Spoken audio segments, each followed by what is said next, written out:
जोहार दोस्तों, मैं उरांव सर आप लोगों को स्वागत करता हूं आज का झारखंड जीके क्लास में। आज का क्वेश्चन बहुत ही महत्वपूर्ण है जो आपके एग्जाम में 100% देखने को मिलेगा। तो समय को न गंवाते हुए चलिए पहला क्वेश्चन शुरू करते हैं। उससे पहले बता दें कि आज का जो क्लास है इसमें हम लोग झारखंड जीके का मिक्सअप क्वेश्चन देखने वाले हैं, अर्थात बहुत सारे चैप्टरों को जो है मिलाकर एक ही साथ एक ही क्लास में देखने वाले हैं। तो कुल मिलाकर आज का क्लास भी क्या है आपके लिए बेहद खास है। तो क्या करना है कि आपको जो है नोटबुक निकाल के पढ़ने बैठ जाना है, क्योंकि आपका जो है एग्ज़ाम बहुत करीब है। क्योंकि आपका जो रिजल्ट जारी हुआ है उसी में ये जो सबसे नीचे में क्या लिख दिया है, साफ साफ लिख दिया है कि लिखित एग्ज़ाम जो है झारखंड उत्पाद सिपाही का हर हाल में 90 दिनों के अंदर किया जाए। अर्थात ये 50 दिनों में भी हो सकता है, 60 दिनों में भी हो सकता है, 70 दिनों के में भी हो सकता है। यानी कि जेएसएससी जब चाहे तब एग्ज़ाम ले सकता है इस 90 दिनों के अंदर में। तो आपको भी हमेशा रेडी रहना है, ठीक है। और आप लोग के लिए 2 महत्वपूर्ण सूचना है कि आज जो है हिंदी क्लास नहीं आ पाया है, तो इस क्लास के बाद हो सके तो अपलोड कर देंगे। और दूसरा महत्वपूर्ण सूचना यह है कि हम जो है मॉडल प्रैक्टिस सेट तैयार किए हैं। एक मॉडल प्रैक्टिस सेट तैयार किए हैं और भी जारी है, लेकिन अभी ये तैयार किए हैं जिसमें आपका क्या है 10 मॉडल प्रैक्टिस सेट है, एक में 30 क्वेश्चन है, यानी कि टोटल कितना है 300 क्वेश्चन है। अब इस मॉडल प्रैक्टिस सेट को तैयार करने में बहुत मेहनत लगा है और मेरे सहयोगी का भी ज़रूरत पड़ा है। तो इसीलिए जो है इस मॉडल प्रैक्टिस सेट को जो है लेने के लिए आपको कुछ पे करना होगा। कितना पे करना होगा? तो 49 रुपीज़ पे करना होगा। और ये जो है आपको व्हाट्सएप के माध्यम से सीधे आपके पास भेज दिया जाएगा। मेरा व्हाट्सएप नंबर आप सभी जानते हैं 93 34 40 05 26 है, ठीक है। अगर आपकी मर्ज़ी हो तो। लेकिन आपको बता दें कि मॉडल प्रैक्टिस सेट मारने से आपको क्या बेनिफिट होता है। तो एक तो होता क्या है कि आपको जो है एग्ज़ाम से पहले एग्ज़ाम देने वाला फ़ील होता है। और दूसरी बात होता क्या है कि आपका जो है सवाल हल करने का जो है रफ़्तार बढ़ जाता है। और तीसरी बात क्या है कि अगर आपको जो है सही वाला और जुटने वाला मॉडल प्रैक्टिस सेट मिल गया तो आपका एग्ज़ाम में सेम वही टाइप का क्वेश्चन आया तो आप जो है एकदम मेरिट कर जाइएगा, कोई दिक्कत नहीं होने वाला है, ठीक है। वैसे भी आपको जो है दिन भर जम के पढ़ना चाहिए। उसके बाद जो है प्रत्येक दिन 2-4 जितना भी हो सके आपको अधिक से अधिक क्या है मॉडल प्रैक्टिस सेट मारना चाहिए, ठीक है। तो हम तैयार किए हैं, अगर चाहिए तो आप लोग को हम दे सकते हैं। चलिए आगे बढ़ते हैं, उससे पहले बताते हैं इस सवाल इसका पहला क्वेश्चन का उत्तर। झारखंड में सिंगल यूज पॉलीथीन पर प्रतिबंध कब से लगाया गया है? पहला है 30 जून 2022, दूसरा है 15 नवंबर 2022, तीसरा है 1 जुलाई 2022, चौथा है 10 जनवरी 2022। इसका सही आंसर हो जाएगा आपका ऑप्शन नंबर ए, 1 जुलाई 2022, ठीक है। तो झारखंड में जो है सिंगल यूज पॉलीथीन बैन है, कब से है? 1 जुलाई 2022 से। और इसके पीछे सरकार का कहना है कि जो पर्यावरण में जो है प्रदूषण फैल रहा था जिसके कारण इसको बंद करना अनिवार्य था। और आप सभी जानते हैं कि प्लास्टिक न सड़ता है न गलता है। इस तरह से जो है प्लास्टिक जो है आपका क्या है मृदा प्रदूषण भी करता है, ठीक है। अब आपको ये बताएंगे सिंगल यूज पॉलीथीन क्या है। तो जिसको हम सिर्फ एक बार इस्तेमाल करते हैं और उसको फेंक देते हैं वो सिंगल यूज पॉलीथीन है। जैसे पानी का बोतल हो गया, बाजार हाट से जो प्लास्टिक में सब्जी लाते हैं, ये सब कुछ क्या है आपका सिंगल यूज पॉलीथीन है, ठीक है। जो कि बहुत ही नुकसानदेह है पर्यावरण के लिए, जो कि झारखंड में बंद है 1 जुलाई 2022 से। लेकिन सच्चाई क्या है आप सभी जानते हैं कि अभी भी धड़ल्ले से बिक रहा है, क्योंकि सरकार के सिर्फ करने से कुछ नहीं होता है, उसके लिए सभी लोगों को जो है जगना होता है। अब क्वेश्चन नंबर 2 कह रहा है कि राजमहल के पास से गुजरने वाली 25 डिग्री अक्षांश रेखा को किस नाम से जाना जाता है? पहला है कर्क रेखा, दूसरा है मकर रेखा, तीसरा विषुवत रेखा, चौथा है हिंज रेखा। इसका सही आंसर हो जाएगा आपका ऑप्शन नंबर डी, हिंज रेखा कहा जाता है, ठीक है। अगर कर्क रेखा की बात होता है तो झारखंड के 6 जिलों से कर्क रेखा गुजरता है, ये आप सभी जानते हैं। जिसमें जो है आपका क्या है रांची शहर को जो है बीचों बीच काटते हुए गुजरने वाली रेखा आपका कर्क रेखा है। लेकिन यहाँ पर बोला है राजमहल के पास गुजरने वाली 25 डिग्री अक्षांश रेखा को क्या कहा जाता है, तो उसका उत्तर हिंज रेखा हो जाएगा, ठीक है। अब यहाँ पर राजमहल दिया है तो थोड़ा सा चर्चा कर ही लेते हैं। तो राजमहल जो है आपका झारखंड के किस जिला में है? तो साहेबगंज जिला में है, ठीक है। कहाँ पर है? साहेबगंज जिला में। और साहेबगंज जिला कब बना है? तो ये बना है 1983 में। और साहेबगंज झारखंड का एकमात्र जिला है जहाँ पर आपका क्या है गंगा नदी बहती है, ठीक है। और हम लोग राजमहल के बारे में क्या जान सकते हैं? तो राजमहल में जो है आपका क्या है काली मिट्टी मिलती है। और काली मिट्टी कैसी होती है? तो काली मिट्टी में कपास की खेती बेहतरीन होती है, ठीक है। और राजमहल के क्षेत्र को क्या कहा जाता है झारखंड के इतिहास में? तो कांखजोल का क्षेत्र भी कहा जाता है। तो ये सब कम से कम आप लोग याद रखिए राजमहल के बारे में, ठीक है। इसका सही answer option number D hinge रेखा होगा। क्वेश्चन नंबर 3 कहता है कि झारखंड का सर्वाधिक कोयला उत्पादक क्षेत्र कौन सा है? पहला है सोन घाटी, दूसरा है दामोदर घाटी, तीसरा है उत्तरी कोयल घाटी, चौथा राजमहल ट्रैप। इसका सही आंसर हो जाएगा आपका ऑप्शन नंबर बी, दामोदर घाटी। ठीक है, तो झारखंड के दामोदर घाटी में जो है सबसे अधिक कोयला का उत्पादक या उत्पादन होता है। ठीक है, इसलिए इस क्षेत्र को क्या कहा जाता है? तो रूर प्रदेश कहा जाता है। अब ये जो रूर प्रदेश है, ये वाला शब्द कहाँ से लिया गया है? तो जर्मनी से लिया गया है। हुआ यूँ कि जर्मनी में एक जगह है जहाँ पर जो है बहुत अधिक खनिज संपदा पाया जाता है, उस जगह को रूर प्रदेश बोलते हैं। ठीक उसी तरह झारखंड के दामोदर घाटी वाला जो क्षेत्र है, उसमें भी बहुत सारा खनिज संपदा पाया जाता है, विशेषकर कोयला। तो इस क्षेत्र को क्या कहा जाता है? रूर प्रदेश कहा जाता है। ठीक है, चलिए आगे बढ़ते हैं हम लोग क्वेश्चन नंबर 4 की ओर। क्वेश्चन नंबर 4 कहता है कि असहयोग आंदोलन के दौरान किसे पलामू का राजा घोषित किया गया था? पहला है प्रताप राय, दूसरा है बिंदेश्वरी पाठक, तीसरा है धनी सिंह खेरवार, चौथा है मेदिनी राय। इसका सही आंसर हो जाएगा आपका ऑप्शन नंबर सी, धनी सिंह खेरवार। तो आज का जो है क्वेश्चन आपको जो है थोड़ा हार्ड लग रहा है, टफ, लेकिन एग्जाम के दृष्टिकोण से मस्ट है, इसीलिए हम लेकर आए हैं। ठीक है, तो ये जो है आपका धनी सिंह खेरवार को जो है असहयोग आंदोलन के दौरान जो है पलामू का राजा घोषित किया गया था। अब असहयोग आंदोलन के बारे में थोड़ा सा आपको समझा दें। तो असहयोग आंदोलन शुरुआत किसके द्वारा किया गया था? तो हमारे बापू यानी कि गांधी जी के द्वारा इसकी शुरुआत की गई थी। कब की गई थी? ये शुरुआत की गई थी आपका 1 अगस्त। ठीक है, 1 अगस्त 1920 ईस्वी को असहयोग आंदोलन की शुरुआत की गई थी।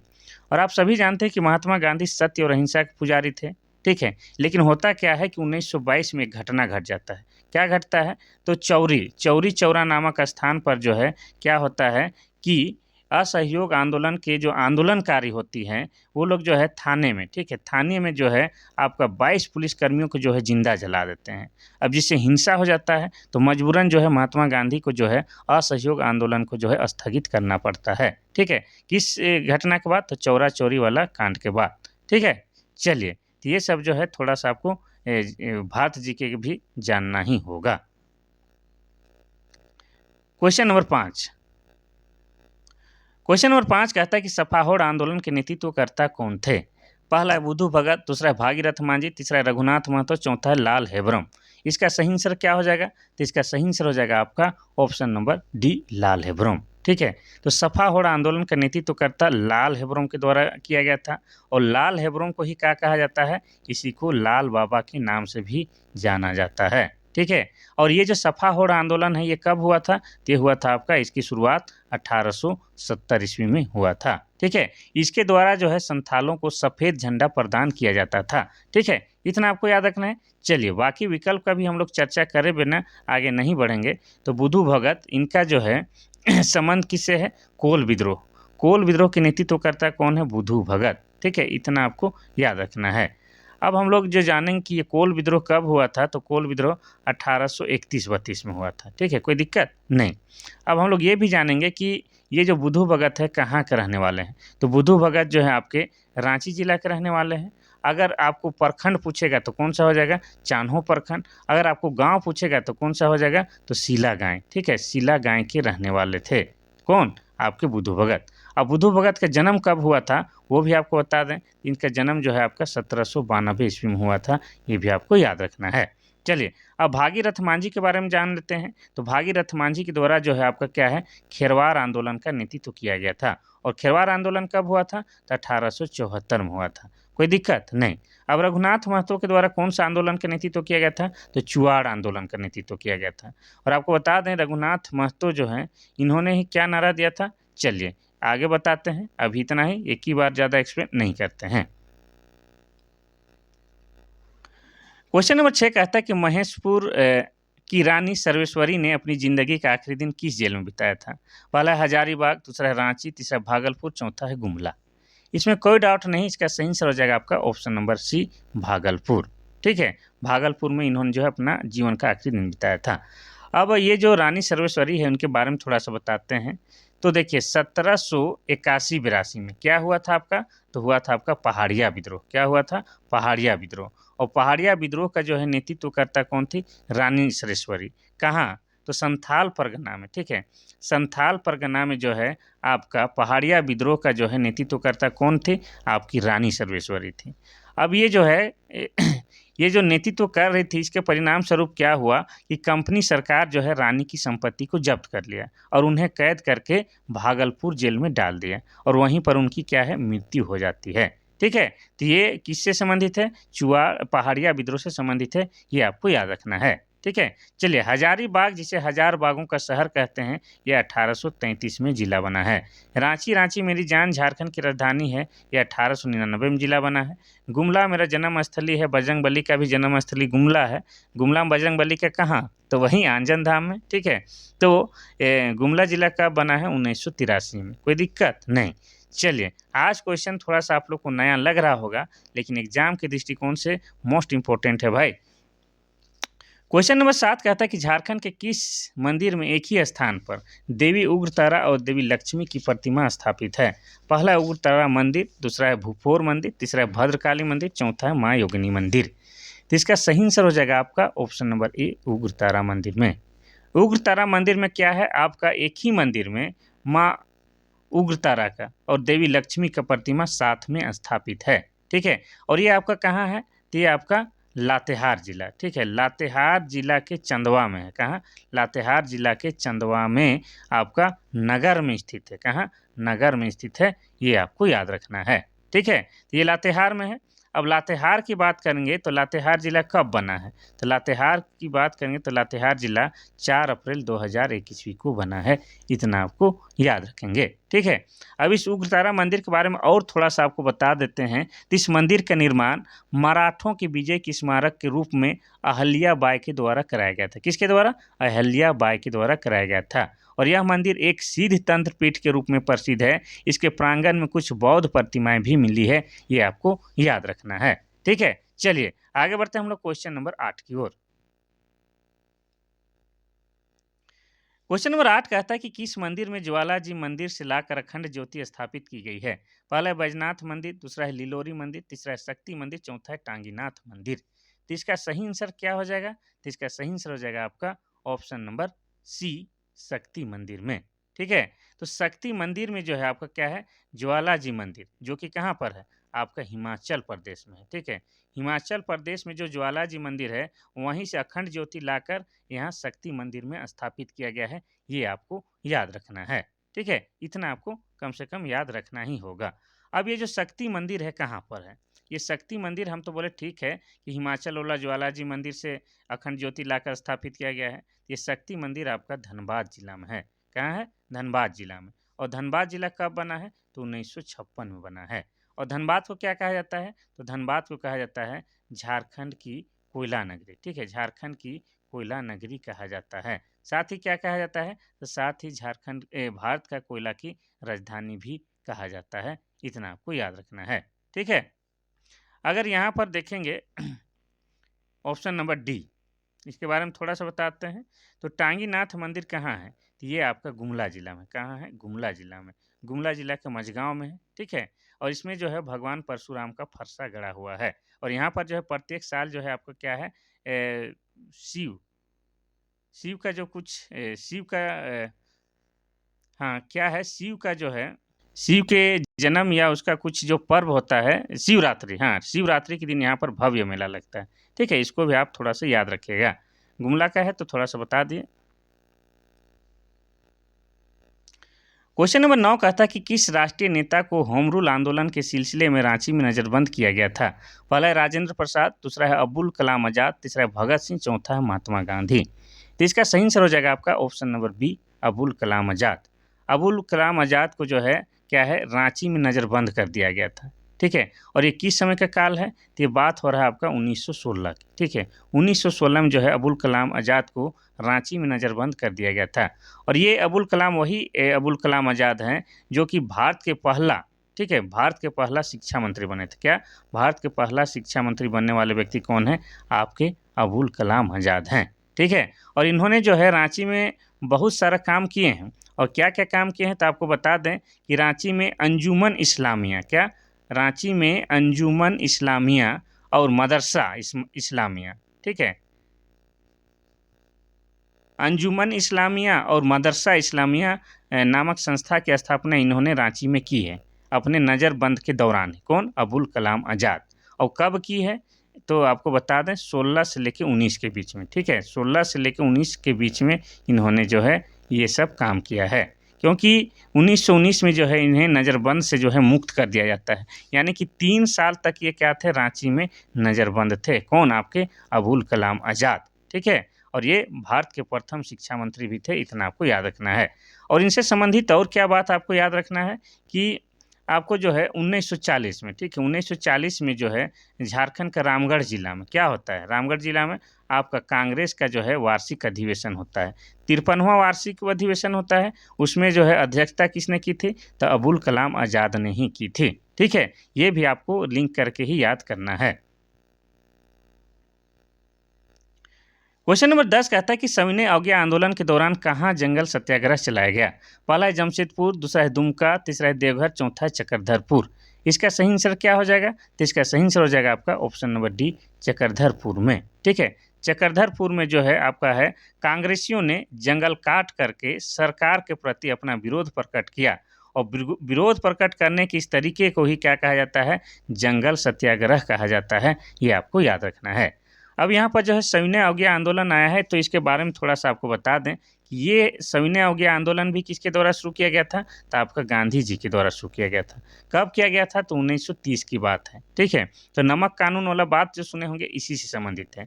इसमें जो होता है क्या कि महात्मा गांधी जो है आपका साबरमती आश्रम से, कहाँ से, साबरमती आश्रम से जो है 78 अनुयायियों को जो है लेकर डांडी नामक स्थान पर जाते हैं, और वहीं पर जो है नमक बना के नमक कानून को तोड़ते हैं। तो दांडी यात्रा किससे संबंधित है, आपका सविनय अवज्ञा आंदोलन से है, ठीक है। तो ये हुआ था कब, 1930 में, और महात्मा गांधी के द्वारा शुरू किया गया था।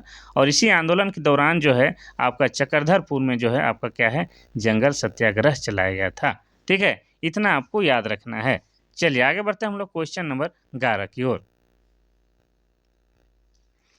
क्वेश्चन नंबर 11 कहता है कि गलत सुमेलित को पहचाने।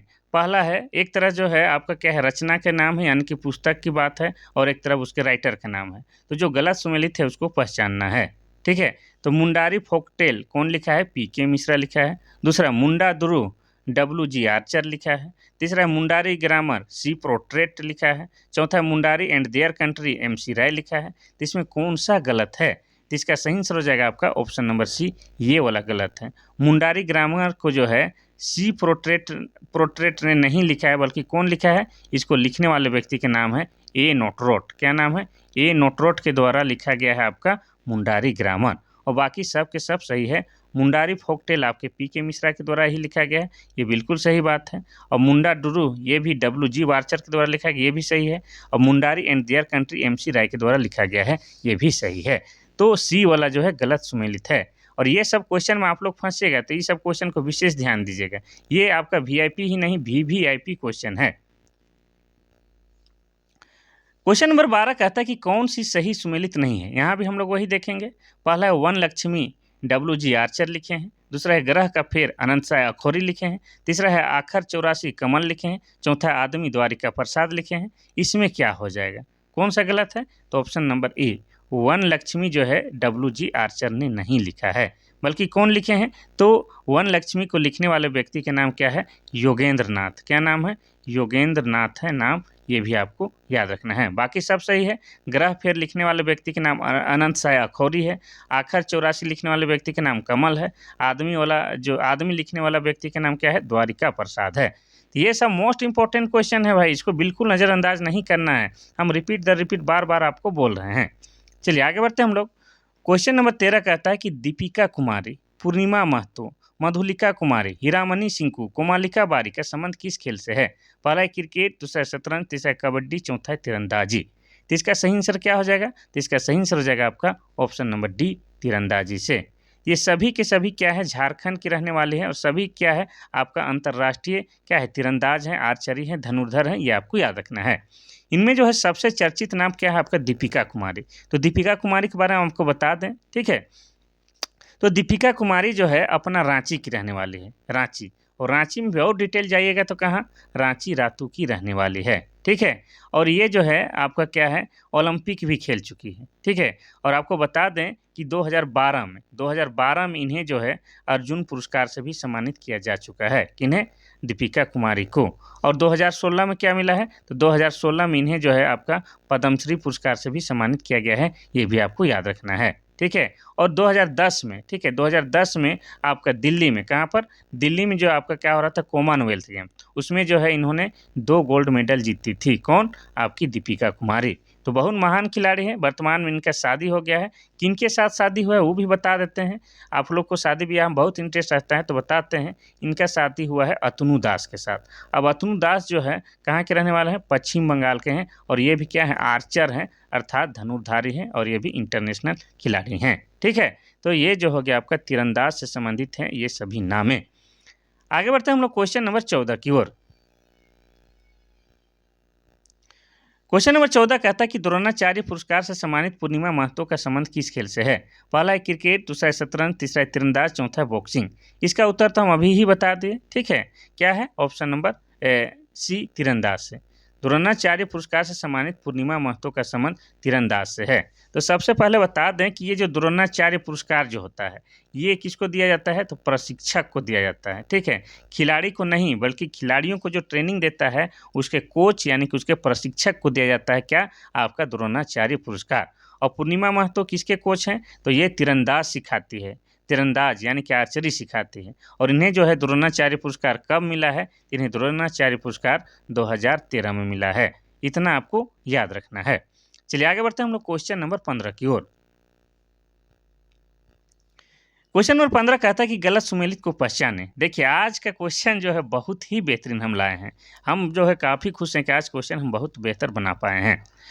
पहला कहता है किनन स्टेडियम जमशेदपुर में है, दूसरा है मेकन स्टेडियम रांची में है, तीसरा है परमवीर अल्बर्ट एक्का स्टेडियम गुमला में है, चौथा इंडोर स्टेडियम रांची में है। इसमें गलत कौन है, ठीक है, इसको पहचानना है। तो इसका सही आंसर हो जाएगा आपका option number D, indoor stadium जो है आपका रांची में नहीं है। रांची में नहीं है तो कहाँ है, तो ये आपका दुमका में है। कहाँ है, दुमका में, ठीक है। तो देखिए किनन स्टेडियम आपका जमशेदपुर में बिल्कुल सही है। मेकन स्टेडियम कहाँ है, रांची में, ये भी सही है। परमवीर अल्बर्ट एक्का स्टेडियम आपका गुमला में, ये भी सही है। लेकिन इंडोर स्टेडियम आपका रांची में नहीं बल्कि दुमका जिला में है। अब दुमका का जिक्र आया तो दुमका के बारे में थोड़ा सा हम लोग जानने का प्रयास करेंगे कि दुमका क्या है। तो दुमका में ही आपको क्या लगता है, हिजला मेला लगता है। किस नदी के किनारे लगता है, तो मोर नदी के किनारे लगता है। अब मोर नदी का ही दूसरा नाम क्या है, तो मोर नदी का दूसरा नाम मयूराक्षी नदी है, ठीक है। और मयूराक्षी नदी का उद्गम स्थल कहाँ है, तो त्रिकुट की पहाड़ी है, ठीक है। क्या है, त्रिकुट की पहाड़ी। अब त्रिकुट की पहाड़ी कहाँ है, तो देवघर में है। अब देवघर जिला कब बना है, तो ये बना है 1983 में। ये सब आपको याद रखना है। और ये जो मयूराक्षी की नदी जो है आपका, उसी में आपका क्या है, मसान जोत डैम है। क्या है, मसान जोत डैम है, जिन्हें क्या कहा जाता है, कनाडा बांध भी कहा जाता है। तो यहाँ पर हो जाएगा इंडोर स्टेडियम दुमका। चलिए आगे बढ़ते हैं क्वेश्चन नंबर 16 की ओर। बाप रे, इतना लंबा क्वेश्चन, डरना नहीं है, बहुत ही आसान क्वेश्चन है। क्वेश्चन नंबर 16 कहता है कि झारखंड में कौन सी त्योहार में लड़कियां रंगीन कागज से लकड़ी या बांस के फ्रेम को सजाती है और आसपास के पहाड़ी नदी को भेंट कर देती है। पहला है सोहराय, दूसरा है टूसू पर्व, तीसरा है भगता पर्व, चौथा है रोहिणी। तो इसका सही आंसर क्या होगा, ठीक है। तो इसका सही आंसर हो जाएगा ऑप्शन नंबर बी, टूसू पर्व में, ठीक है। तो टूसू पर्व जो है आपका कब मनाया जाता है, मकर संक्रांति के समय, ठीक है। मकर संक्रांति के समय आपका टूसू पर्व मनाया जाता है, इसलिए टूसू पर्व को मकर पर्व भी बोलते हैं, ठीक है, कोई दिक्कत नहीं। और ये जो त्यौहार है आपका टूसू नामक कन्या की याद में मनाई जाती है। और ये जो टूसू नामक कन्या जो है आपका किस समुदाय से थी, तो ये जो है आपका कुर्मी समुदाय से थी। किससे थी, तो कुर्मी समुदाय से थी, ठीक है। और कुर्मी समुदाय जो है झारखंड में सबसे अधिक किधर निवास करती है, तो पंच परगनिया क्षेत्र में। कहाँ, तो पंच परगनिया क्षेत्र में जो है सबसे अधिक कुर्मियों का निवास स्थल है। अब पंच परगनिया क्षेत्र के अंतर्गत कौन कौन आता है, बूंदू, तमाड़, राहे, सोनाहातू एरिया जो है वहाँ पर जो है कुर्मियों की आबादी सबसे अधिक है। तो उस क्षेत्र में जो है टूसू पर्व जो है लगभग 1 सप्ताह तक, ठीक है, 1 सप्ताह तक जो है पूरे धूमधाम से मनाया जाता है। इस दिन होता क्या है कि लड़कियां जो है क्या करती है कि बांस या लकड़ी का जो है फ्रेम बनाती है, उसको सजा के जो है उसको जुलूस के रूप में निकालती है, ठीक है। उसके बाद शाम शाम को जो है उसको पहाड़ी नदी या कोई नदी तालाब में उसको जो है विसर्जन कर दी जाती है, ठीक है। चलिए टूसू का शाब्दिक अर्थ भी पूछा है, तो टूसू मतलब टूसा भी बोलते हैं। इसका मतलब क्या होता है, कुंवारी। और आप सभी जानते हैं कि टूसू नाम की जिस लड़की के नाम में ये मनाया जाता है त्यौहार, वो कुंवारी लड़की थी, ठीक है। चलिए अब बाकी पर्व को भी थोड़ा थोड़ा सा हम लोग जिक्र करेंगे। सोहराय की बात करेंगे तो सोहराय जो है झारखंड में एक चित्रकारी भी है। क्या है? एक चित्रकारी भी है। साथ ही सोहराय क्या है? झारखंड में एक त्योहार भी है। अगर त्योहार की बात करेंगे तो ये किससे संबंधित है? तो पशु से संबंधित है। ठीक है, इतना आपको याद रखना है। अगर बात करेंगे भक्ता पर्व की तो भक्ता पर्व या मंडा पर्व दोनों ही एक है, लेकिन इधर जो है मंडा पर्व को ही इस एरिया में जैसे पंच परगनिया क्षेत्र में क्या कहा जाता है? भक्ता पर्व कहा जाता है। तो मंडा पर्व को समझिएगा तो भक्ता पर्व वही है। तो मंडा पर्व के बारे में आपको हम बताते हैं। तो मंडा पर्व को क्या कहा जाता है? भगवान शिव का या महादेव का सबसे कठोरतम पूजा अर्चना कहा जाता है, क्योंकि इसमें जो है बहुत सारे जो है कठोरतम विधि से गुजरना पड़ता है। जैसे जो है अंगारों में जो है नंगे पाँव चलना पड़ता है, उसे क्या कहा जाता है? उसे फूलकुंदी कहा जाता है। क्या कहा जाता है? फूलकुंदी कहा जाता है। और जो उपासक होते हैं उसको जो है पीठ में जो है कील से लटका के जो है चारों ओर घुमाया जाता है, उसको क्या कहते हैं? उसको धुआंसी कहते हैं। इतना आपको याद रखना है। साथ ही आपको बता दें कि मंडा पर्व में जो होता क्या है कि जो लड़का उपासक होता है उसको हम लोग क्या कहते हैं? उसको भगता कहते हैं। ठीक है, भगता कहते हैं। और जो लड़की उपासक होता है उसको क्या कहते हैं? या महिला उपासक होता है उसको हम लोग सोख्ताइन कहते हैं। क्या कहते हैं? सोख्ताइन कहते हैं। ये भी आपको याद रखना है। और ये जो है आपका बैसाख के महीने में मनाया जाता है, ये आपको याद रखना है। किसमें? बैसाख महीने में मनाया जाता है आपका मांडा पर्व। चलिए, तो हो गया इसका ऑप्शन नंबर बी, टुसु पर्व। क्वेश्चन नंबर 17 कहता है कि सादरी, अंगिका और नागपुरी भाषा, यहाँ भाषण नहीं करना है, भाषा को झारखंड में बोली जाती है किस भाषा परिवार से है? पहला है मुंडारी भाषा, दूसरा है इंडो आर्य भाषा, तीसरा है द्रविड़ भाषा, चौथा है मुंडा भाषा। इसका सही आंसर क्या हो जाएगा? ठीक है, इसका सही आंसर हो जाएगा आपका ऑप्शन नंबर बी, इंडो आर्य भाषा के अंतर्गत आता है। ठीक है, सादरी हो गया, अंगिका हो गया, नागपुरी हो गया, ये सभी के सभी क्या है? इंडो आर्यन या इंडो आर्य भाषा परिवार से संबंधित हैं। ठीक है, सादरी नागपुरी आप सभी जानते हैं। नागपुरी जो है आपका जो है नागवंश का, किसका? नागवंश का जो है आपका राजकीय भाषा कौन सा था? तो आपका नागपुरी था। ठीक है, और नागपुरी बहुत मज़ा आता है बोलने में कि मैं खाबू मैं नहीं जाबू, मोके बेस नहीं लागत है, आज पढ़े के मन नहीं करत है। ये सब क्या है? आपका नागपुरी भाषा है। अगर द्रविड़ भाषा परिवार की बात करेंगे तो आपका जो है कुड़ुक भाषा, कौन सा? कुड़ुक भाषा हो गया, और आपका जो है माल्टो भाषा, ये दोनों भाषा जो आपका क्या है? द्रविड़ भाषा परिवार के अंतर्गत आती है। और कुड़ुक भाषा कौन बोलती है? तो उरांव जनजाति के द्वारा जो है आपका कुड़ुक भाषा बोली जाती है। और माल्टो भाषा कौन बोलती है? तो सौरिया पहाड़िया के द्वारा जो है आपका माल्टो भाषा बोली जाती है। चलिए आगे बढ़ते हैं हम लोग क्वेश्चन नंबर 18 की ओर। क्वेश्चन नंबर 18 कहता है कि स्क्रोल चित्रकला का संबंध किस जनजाति से है? पहला है संथाल, दूसरा है खेरवार, तीसरा है सबर, चौथा इनमें से कोई नहीं।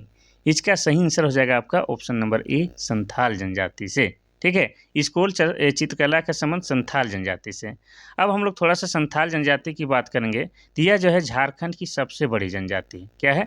झारखंड की सबसे बड़ी जनजाति है और भारत की तीसरी बड़ी जनजाति है। क्या है? भारत की तीसरी बड़ी जनजाति है। और भारत की सबसे बड़ी जनजाति कौन है? तो भारत की सबसे बड़ी जनजाति भील है। उसके बाद दूसरे स्थान पर कौन है? दूसरे स्थान पर गोंड है और तीसरे स्थान पर संथाल है। इतना आपको याद रखना है। अब संथाल जो जनजाति है इनके द्वारा जो है संथाली भाषा बोली जाती है। कौन सी? संथाली भाषा। और संथाली भाषा को लिखने के लिए जो है आपको ओल चिकी लिपि का प्रयोग किया जाता है। किसका? ओल चिकी लिपि का। और ओल चिकी लिपि का आविष्कार 1941 में किया गया है। किसने किया है? तो पंडित रघुनाथ मुर्मू ने किया है। साथ ही आपको बता दें कि संथाली भाषा को जो है 2003 में, ठीक है, 2003 में जो है भारतीय संविधान के 8वीं अनुसूची में शामिल किया गया है। और 8वीं अनुसूची में जो है पूरे भारत से मात्र 22 भाषा शामिल है, उनमें से एक आपका क्या है? संथाली भाषा है। तो जो हमारे लिए क्या है? गर्व की बात है।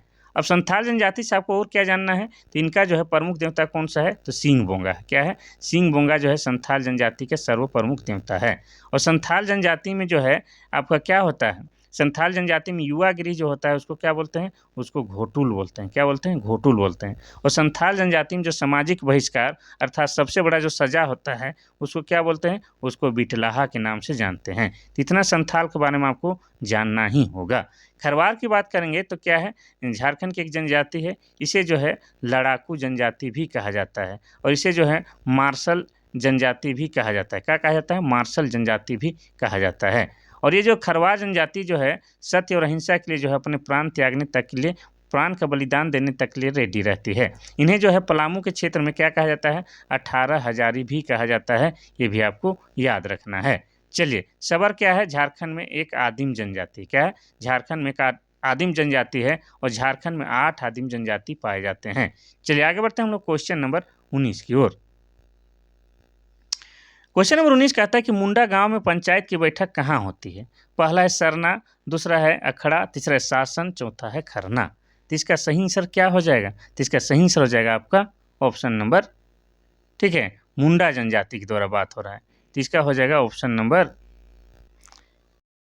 बैठक की बात हो जाए तो ऑप्शन नंबर बी होगा, अखाड़ा हो जाएगा। ठीक है, अखाड़ा में ही बैठक किया जाता है। सरना तो क्या होता है, सरना तो होता है पूजा स्थल, क्या होता है, पूजा स्थल को सरना कहते हैं। शासन तो जहाँ पर है मृतकों का जो है हड्डियों का अवशेष रखे जाते हैं वो होता है शासन। ठीक है, तो अखाड़ा में ही क्या है, आपका गाँव की पंचायत की बैठक होती है मुंडा गाँव में। ठीक है, अब मुंडा की बात करेंगे या मुंडा जनजाति की बात करेंगे तो मुंडा जनजाति क्या है, झारखंड की तीसरी बड़ी जनजाति, क्या है, झारखंड की तीसरी बड़ी जनजाति मुंडा जनजाति है। ठीक है, और मुंडा जनजाति के द्वारा जो है क्या है, आपका मुंडारी भाषा बोली जाती है और मुंडारी भाषा आपका जो है ऑस्ट्रो एशियाटिक भाषा परिवार के अंतर्गत आती है, ये आपको याद रखना है। तो अखाड़ा में पंचायती या बैठकी की जाती है। चलिए आगे देखते हैं हम लोग क्वेश्चन नंबर 20। क्वेश्चन नंबर 20 कहता है कि झारखंड राज्य का कौन सा पुरुष प्रधान नृत्य है। पहला है छौ, दूसरा अंगनई, तीसरा जतरा, चौथा है जदूर। इसका सही आंसर क्या हो जाएगा, तो इसका सही आंसर हो जाएगा आपका ऑप्शन नंबर ए, छौ नृत्य। छौ नृत्य क्या है, झारखंड का पुरुष प्रधान नृत्य है।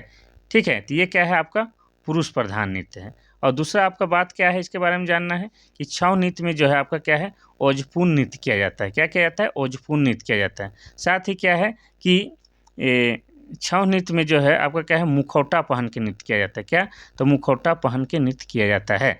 और आपको बता दें कि झारखंड में जो है क्या है, छौ नृत्य का उद्गम स्थल सरायकेला खरसावां जिला को माना जाता है। किसको, तो सरायकेला खरसावां जिला को माना जाता है।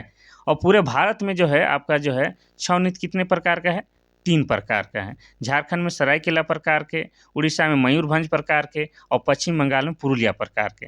इस तरह से देखते हैं तो छौ नृत्य जो है 3 प्रकार के पाए जाते हैं।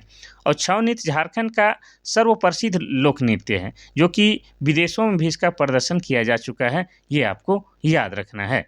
अब सरायकेला के यहाँ पर जिक्र हुआ है तो बता दें, सरायकेला जिला बना है आपका 2001 ईस्वी में। और सरायकेला जो है आपका खरकई नदी के किनारे स्थित है। कहाँ, खरकई नदी के किनारे स्थित है। ठीक है, और सरायकेला में ही आपका क्या है, सरायकेला में ही आपका चांडिल डैम है। और किस नदी पर है, तो स्वर्णरेखा नदी पर है। और इस सरायकेला पर ही आपका क्या है, पालना डैम है। क्या है, पालना डैम। और किस नदी पर है, तो स्वर्णरेखा नदी पर है, ये आपको याद रखना है।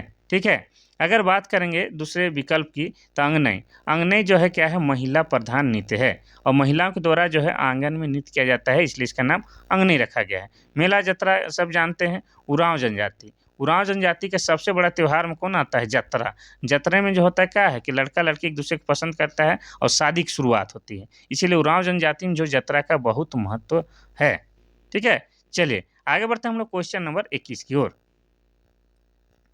क्वेश्चन नंबर 21 कहता है कि केंद्री क्या है। पहला एक प्रकार का नृत्य, दूसरा एक प्रकार का आभूषण, तीसरा एक प्रकार का वस्त्र, चौथा एक प्रकार का वाद्य यंत्र। तो इसका सही आंसर क्या हो जाएगा, तो इसका सही आंसर हो जाएगा आपका ऑप्शन नंबर डी, एक प्रकार का वाद्य यंत्र है। इसे क्या कहा जाता है, इसे जो है कहा जाता है झारखंडी वायलिन भी कहा जाता है। ये क्वेश्चन पूछ चुका है, झारखंडी वायलिन किसे कहते हैं, तो झारखंडी वायलिन कहा जाता है केंद्री को। ठीक है, तो झारखंडी वायलिन कहा जाता है आपको केंद्री को, इतना आपको याद रखना है। अब इसका निर्माण कैसे होता है भाई, वो भी आपको बता दें। तो इसका निर्माण जो है आपका कछुए की खाल या नारियल के खोल से बनाया जाता है, ये आपका केंद्री जो कि झारखंडी वायलिन कहा जाता है। क्वेश्चन नंबर 22 कहता है कि झारखंड के पहले मुख्यमंत्री किस राजनीतिक दल के थे। पहला झारखंड मुक्ति मोर्चा, दूसरा है कांग्रेस, तीसरा है भारतीय जनता पार्टी, चौथा है स्वतंत्र। तो इसका सही आंसर हो जाएगा आपका option number C, Bharatiya Janata party का। तो ध्यान से सुनिएगा, हमारा झारखंड जो है कब बनता है, 15 नवंबर को। ठीक है, 15 नवंबर 2000 ईस्वी को झारखंड जो है क्या है, 28वां राज्य बनता है। ठीक है, किससे, तो बिहार राज्य से अलग होकर। किससे, बिहार का जो है 46% भूभाग काट करके अलग झारखंड राज्य का निर्माण करते हैं। अब अलग झारखंड बन गया तो प्रथम सीएम कौन बनते हैं, तो बाबूलाल मरांडी। ठीक है, बाबूलाल मरांडी झारखंड के प्रथम सीएम बनते हैं। और इनका कार्यकाल क्या होता है, तो 2000 ईस्वी से लेके आपका 2003 ईस्वी तक, अर्थात जो है ये 3 साल तक क्या है झारखंड को सीएम के रूप में सेवा करते हैं। अब ये जो थे किस पार्टी के, तो भारतीय जनता पार्टी के थे। बीच में जो है इन्होंने जो है अपना JVM यानी कि झारखंड विकास मोर्चा की स्थापना की थी। बाद में जो इनका जो है झारखंड विकास मोर्चा जो है भारतीय जनता में विलय हो गया और वर्तमान में बाबूलाल मरांडी जो हैं क्या हैं, बीजेपी के नेता हैं। अब बाबूलाल मरांडी के बारे में और थोड़ा सा बता दें तो इनका जो है आपका विधानसभा क्षेत्र कौन सा है, राजधनवार है। कौन सा है, राजधनवार है। और राजधनवार जो है आपका गिरिडीह जिला के अंतर्गत आता है, ये भी आपको याद रखना है। और गिरिडीह जिला कब बना है, तो 4 दिसंबर। ठीक है, गिरिडीह जिला बना है आपका 4 दिसंबर 1972 को। ये सब आपको लिंक करके याद करना होगा मेरे बंधु, तभी आप लोग कुछ कर पाइएगा। क्वेश्चन नंबर 23 कहता है कि विधानसभा का गठन संविधान के किस अनुच्छेद के तहत किया जाता है। पहला अनुच्छेद 166, दूसरा अनुच्छेद 169, तीसरा अनुच्छेद 170, चौथा अनुच्छेद 168। तो आप लोगों को बता दें कि अनुच्छेद से भी 1-2 क्वेश्चन पूछा जाएगा, तो जो बहुत ज़्यादा पॉपुलर अनुच्छेद है उसको भी आप लोग याद कर लीजिएगा। ठीक है, चलिए, तो इसका सही आंसर हो जाएगा आपका ऑप्शन नंबर सी, अनुच्छेद 170। ठीक है, तो अनुच्छेद 170 के तहत जो है राज्य विधानसभा का गठन किया जाता है। अब यहाँ पर विधानसभा की बात हो रहा है तो इसके बारे में चर्चा करेंगे ही करेंगे। विधानसभा की बात करेंगे तो विधानसभा के अध्यक्ष कौन है, झारखंड के वर्तमान विधानसभा के अध्यक्ष कौन है, आपके रविंद्रनाथ महतो। कौन है, रविंद्रनाथ महतो। और ये जो है आपका JMM यानी कि झारखंड मुक्ति मोर्चा से विधायक हैं। कौन, आपके रविंद्र महतो, और यही विधानसभा के अध्यक्ष हैं। अब सॉरी बोलने में ज़्यादा हो जा रहा है। रविंद्रनाथ महतो जो है किस विधानसभा क्षेत्र से आते हैं, तो ये जो है आपका नाला विधानसभा क्षेत्र से आते हैं। और ये नाला विधानसभा क्षेत्र किस जिला के अंतर्गत आता है, तो ये आपका जामताड़ा जिला के अंतर्गत आता है। और जामताड़ा जिला कब बना है, तो जामताड़ा जिला बना है 2001 ईस्वी में। ठीक है, इतना आपको याद रखना है। और क्या हम लोग जान सकते हैं, तो विधानसभा का जिक्र है तो आपको बता दें कि झारखंड विधानसभा में जो है 81 सीट है और 81 सीटों का भी बंटवारा है। कैसे, तो एसटी के लिए 28 सीट आरक्षित हैं, एसी के लिए कितना, तो एसी के लिए 9 और जनरल यानी कि सामान्य वर्ग के लिए 44 है। तो 81 विधानसभा सीटों का बंटवारा कुछ इस तरह से है। ठीक है, चलिए आगे बढ़ते हैं हम लोग क्वेश्चन नंबर 24 की ओर। क्वेश्चन नंबर 24 कहता है कि लाडली लक्ष्मी योजना की शुरुआत कब किया गया था। पहला है 15 दिसंबर 2010, दूसरा है 15 अक्टूबर 2009, तीसरा है 15 नवंबर 2011, चौथा 15 सितंबर 2012। तो देखिए योजना से संबंधित भी क्वेश्चन भर भर के पूछे जाएंगे, तो जो भी योजना बताते हैं उसको डिटेल में आप लोग नोट करते हुए चलिएगा। ठीक है, तो इसका सही आंसर क्या हो जाएगा आपका ऑप्शन नंबर सी, 15 नवंबर 2011 ईस्वी को जो है आपका लाडली लक्ष्मी योजना की शुरुआत की गई थी। ठीक है, इसके बारे में पहले बताएं तो ज़्यादा कुछ नहीं बताते हैं। बढ़ते हैं हम लोग आगे क्वेश्चन नंबर 25 की ओर। क्वेश्चन नंबर 25 कहता है कि जीवन आशा योजना समाज कल्याण विभाग झारखंड सरकार द्वारा शुरू की गई है। इस योजना के उद्देश्य क्या है। पहला है बाल कुपोषण पर नियंत्रण, दूसरा है महिला अत्याचार पर नियंत्रण, तीसरा है एड्स पर नियंत्रण, चौथा है दहेज प्रथा पर नियंत्रण। तो इसका सही आंसर क्या हो जाएगा आपका ऑप्शन नंबर ए, बाल कुपोषण पर नियंत्रण। ठीक है, तो जीवन और आशा योजना समाज कल्याण विभाग झारखंड सरकार द्वारा शुरू किया गया है। इस योजना का उद्देश्य जो है आपका कि बाल कुपोषण पर नियंत्रण किया जाए। ठीक है, कोई दिक्कत नहीं। आगे बढ़ते हैं हम लोग क्वेश्चन नंबर 26 की ओर।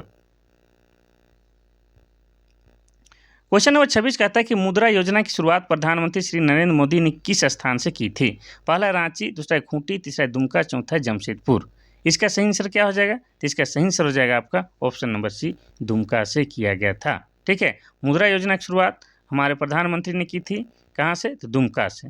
दुमका का बारे में क्या याद रखना है कि दुमका में जो है एक मलूटी गांव है। क्या है, मलूटी गांव। और मलूटी गांव को क्या कहा जाता है, मंदिरों का गांव कहा जाता है। क्या कहा जाता है, तो मंदिरों का गांव कहा जाता है। ठीक है, और दुमका में क्या है, तो दुमका में आपका क्या है, मसान जोर डैम है। क्या है, आपका मसान जोर डैम है। ठीक है, और मसान जोर डैम जो है आपका मोर नदी पर है। मोर नदी अर्थात मयूराक्षी नदी पर।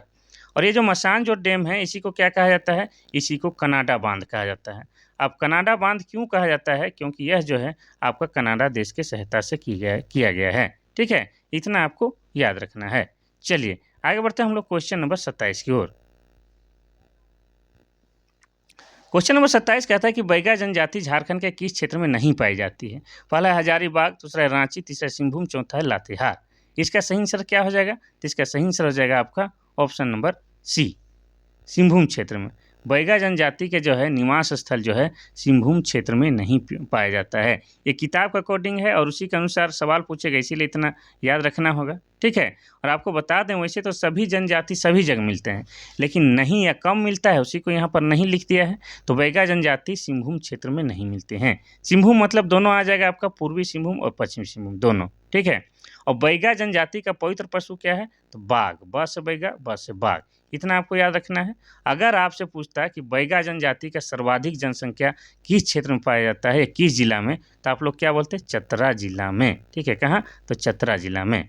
अब चतरा में जो है सबसे अधिक बैगा जनजाति पाए जाते हैं, तो चतरा के बारे में क्यों न चर्चा करें। तो चतरा को क्या कहा जाता है? चतरा को कहा जाता है छोटा नागपुर का प्रवेश द्वार कहा जाता है।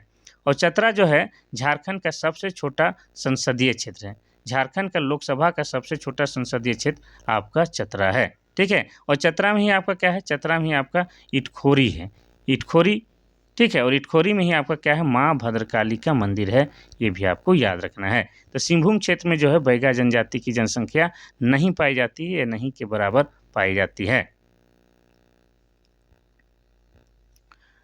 क्वेश्चन नंबर 28 कहता है कि जनजातीय अर्थव्यवस्था का मूल आधार क्या है? पहला है कृषि, दूसरा पशुपालन, तीसरा वन उत्पाद संग्रह, तीसरा है शिल्पकारी। इसका सही आंसर क्या हो जाएगा? तो इसका सही आंसर हो जाएगा आपका ऑप्शन नंबर ए, कृषि। जनजातीय अर्थव्यवस्था का मूल आधार कृषि है। यद्यपि आदिम जनजातियां जो है क्या करती है? वन उत्पाद संग्रह करती है, ठीक है। लेकिन जो है सबसे मुख्य पेशा क्या है? सबका कृषि ही है। झारखंड में क्या है? कृषि ही है।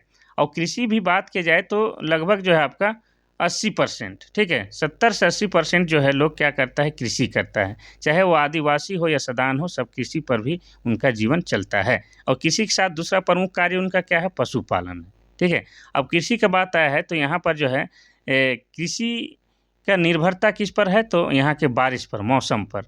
तो मानसून की बात की जाए तो झारखंड में मानसून जो है आपका 10 से जो है आपका 14 जून तक प्रवेश कर जाता है, ठीक है। और आपको बता दें कि उष्णकटिबंधीय मानसून है झारखंड में। साथ में आपको क्या याद रखना है कि झारखंड में जो है आपका सबसे अधिक वर्षा कहाँ होता है? ये आप याद रख सकते हैं। झारखंड में सबसे अधिक वर्षा आपका होता है नेतरहाट में। कहाँ होता है? नेतरहाट में होता है। और सबसे कम वर्षा कहाँ होता है?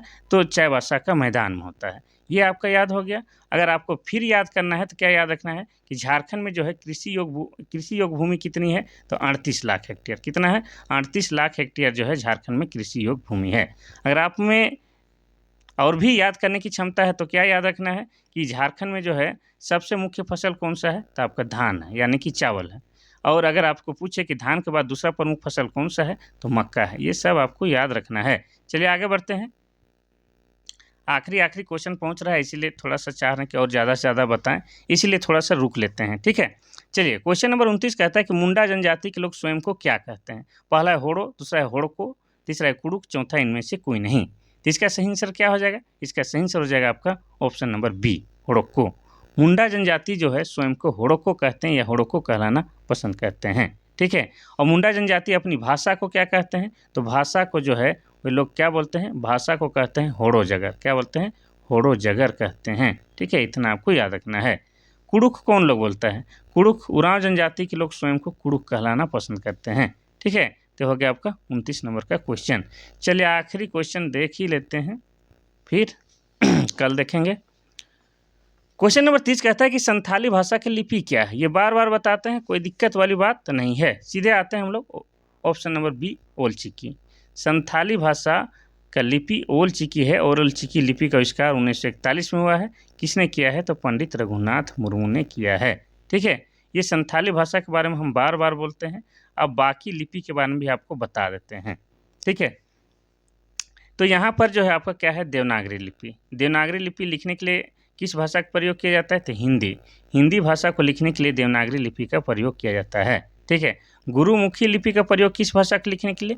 पंजाबी। पंजाबी भाषा को लिखने के लिए जो है गुरुमुखी का प्रयोग किया जाता है, गुरुमुखी लिपि का। ग्रीक लिपि किसको लिखने के लिए किया जाता है? तो अंग्रेजी। अंग्रेजी भाषा को लिखने के लिए ग्रीक लिपि या तो रोमन लिपि का प्रयोग किया जाता है। ये आप सभी जानते हैं। ठीक है, तो ये हो जाएगा आपका ऑप्शन नंबर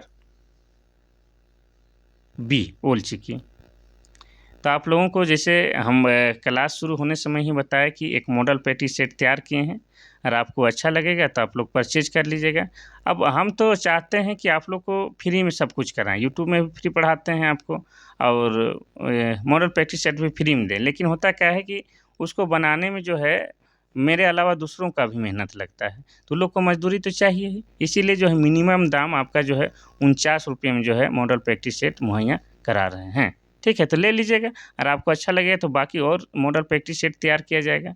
और इसलिए तैयार किया जाएगा कि आपको जो है एग्ज़ाम से पहले जो है प्रत्येक दिन पढ़ने के बाद जो है हर दिन मॉडल प्रैक्टिस सेट सॉल्व करना चाहिए। उससे आपको असली पता चलता है कि आप कितना पानी में हैं। ठीक है, इसीलिए मॉडल प्रैक्टिस सेट तो सॉल्व ज़रूर से ज़रूर कीजिएगा। ठीक है, चलिए, तो आज के लिए बस इतना सा ही। अगर क्लास अच्छा लगता है तो शेयर कर दीजिएगा, और कुछ सुझाव देना है तो मेरा व्हाट्सअप नंबर है 93 34 40 05 26, इसमें कीजिएगा। चलिए, थैंक यू, धन्यवाद।